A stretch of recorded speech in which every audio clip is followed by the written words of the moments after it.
Don't worry, I'm gonna delete this video soon, so no need for you to complain about what I'm wearing, okay? The major reason why I'm here is because I'm tired of you always telling me, oh, if you catch me in life, blah blah blah. Oh yeah, just grab something right now, okay? If it's a granite oil, red oil, speed, just something that is useful to you, okay? And you know I cannot sleep with all of you. I cannot. So this is the least I can do for you. Be fast too. I'm gonna delete this video soon. Okay? Be fast. No need to thank me for real. Oh. If I catch you. Okay, now I've come as a sacrifice. Oh. Social media companies are exploiting young girls. There's a feedback loop in content creation that is rewarding actions that are increasingly pushing the boundaries of morality. Young girls, especially those in bad economic situations, are being pressured to engage in morally compromised, very extreme acts, even when they don't want to. Videos like this have millions of views and make thousands in ads revenue. And young girls are daily being pressured to engage in similar acts to be able to compete in these oversaturated platforms. This is nothing but exploitation.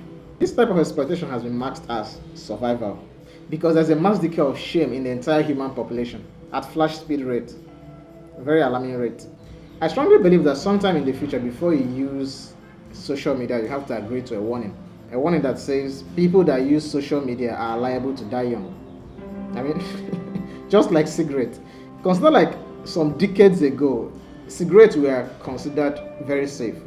Cigarette companies were incentivizing medical doctors and also some researchers to always portray cigarettes in the positive light before we eventually found out that cigarettes causes cancer. That's the same thing that will happen with social media. Social media is full of extremes. These extremes are constantly pandering on the algorithm to make sure that they are getting the most out of it. You see people doing things that they wouldn't do on their normal regular lives. Things that they don't want to do, they do it because they want to beat the algorithm. When you see video like this, you think that, oh, that's easy. But deep down within people that create this kind of content, they are fighting their own demons. And then a regular girl, if we see the content, I feel like, oh, it's easy, I can just do it. And then she goes to replicate it. And sometimes they go extremes. They go one step ahead. That's why we're having a lot of young people doing OnlyFans, because the narrative in the media is that, in social media most especially, is that it's easy to do it, there's no harm in it. When it's the opposite. Presently, our society has become so shameless that we are incentivizing things that we shouldn't be incentivizing. It's almost like morality has become relative. What you consider moral is not what the other person considers moral. And that's a very big problem, because when morality becomes relative, then there's no standard. You can do whatever you want as far as you feel good about it. And once you feel good about it, it doesn't matter if you hurt the other person. So our actions, especially when it comes to nudity, has so whitewashed the effect of nudity in our society. Yeah, some people might argue that in about 300-400 years ago in some African communities that morality was not actually tied, or decency was not actually tied to your dressing. That is a fact. But also intent matters. Okay, let me explain. Now let's forget about her dressing. Let's look at the message. What message is she passing? She's passing a message of appeal. It's more like doing something that is really very, very much related to the oldest profession on earth, prostitution. Going back to that 300 and 400 years ago, there's actually no real society that incentivized prostitution. In the Igbo society, women dressed very skimpy. Morality was tied more to character. Now let's look at her message. Her message is a message of giving out her body. And giving out your body in a classical society is completely immoral. So even if it doesn't matter what her dressing were in the past, but her message still matters then. Now fast forward to our present age, we tie morality to both your dressing and your message. Now combining the two together, it's a full package of immorality. And this is because there's no shame. We need to preserve shame because everybody can do what they want. But should everybody do what they want? Let's just not get to the point where we normalize bad behaviors, because this is exactly what it is. I'm more concerned about the younger ones that are very, very impressionable, that are on social media, that will be consuming this kind of content. They are everywhere. We are desensitizing them towards nudity. And some parents are actually helping to facilitate this. Let's not get to the point where we normalize bad behavior. Lack of marriage, single motherhood, abortion, OnlyFans, glorifying body modifications and BBL. Any society that becomes shameless is unsusceptible to responsibility and accountability. Younger people will eventually replicate the dysfunctions they see in the adults around them, both online and offline. Look at our politicians. They've become so shameless that the kind of politics that they're playing now is so divisive that the country is polarized. A shameless society is unsusceptible to responsibility and accountability. It's the same shamelessness that makes people the so-called Yahoo boys. It's the same shamelessness that makes them flaunt their wealth online and call it being smart. It's the same shamelessness that makes our politicians play the kind of politics that is so divisive that the entire country is polarized. As a matter of fact, the whole world is polarized. The whole world is polarized between left wing and right wing. Nigeria is polarized across ethnic lines. And most recently, the past election was the peak of all. Because of this lack of shame and politicians who feel that they do not have a responsibility and do not feel accountable for the kind of campaign that they use towards election, they are more interested in votes and winning. The same way that creators are more interested in subscribers, like, followership, the number of views. It's the same mechanism. Chasing that dopamine in exchange for shame. Our society becomes so shameless that if you go online, you see families washing their dirty linens online. Because of what? Because they are chasing the dopamine hit of views and likes and subscribers. We need to bring back shame in the society. We need to start incentivizing people and telling the younger ones that this kind of content are not okay. A few days ago, a little girl turned 18 and the first thing that she did to celebrate her 18th birthday was creating an OnlyFans account.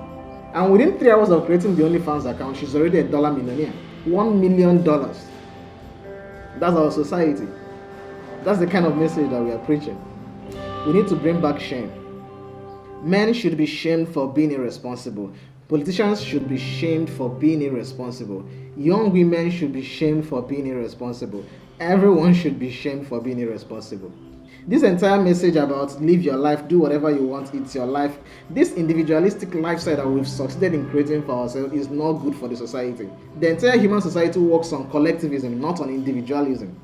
Nowadays, parents are even pimping their minors online because nobody is taking responsibility for it. The little girl that created an OnlyFans a few days ago, there are evidences to suggest that she was groomed into it.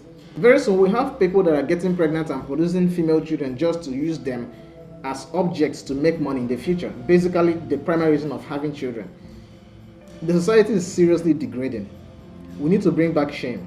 The more individualistic a society is, the higher the entropy. And the higher the entropy, the ease of conflict within a society. While we are waiting for climate change to destroy the entire human race, while we are waiting for some asteroid to fall from space and wipe out the entire human race, the little things that are keeping the human race coerced, like shame and morality, is being decayed.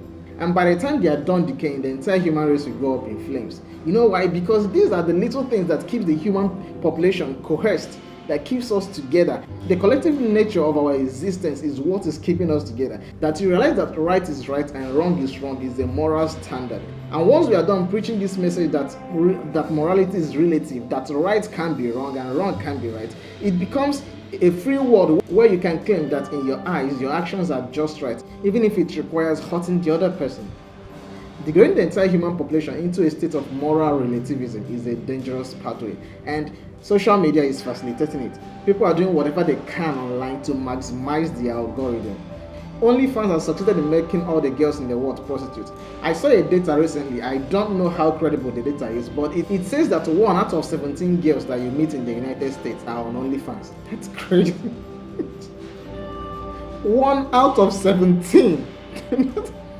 I don't know how credible the data is, but if I believe it, it seems so, because the data coming out from OnlyFans, even though they hide their data anyway, the information coming out from them, why would millions of girls be on a platform where it's basically about selling nudity?